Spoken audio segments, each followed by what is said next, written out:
D'abord, une condamnation totale de ces propos qui sont à l'opposé même de ce que un républicain peut défendre.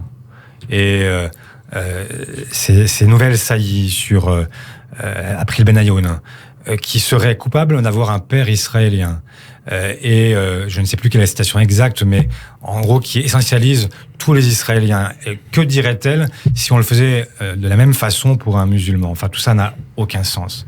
Donc, Institut du monde arabe.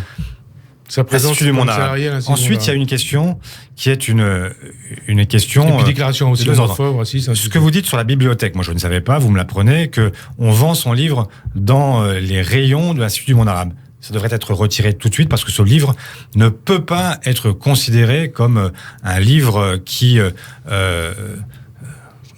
rentre dans ce que défend l'Institut du monde arabe, c'est-à-dire la vie ensemble et une passerelle entre ce que nous sommes et ce qu'est le monde arabe.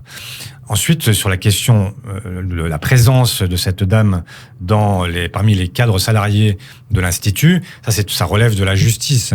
Et le délit d'opinion n'existe pas comme cause de licenciement. Et donc là, attention à ne pas tout mélanger.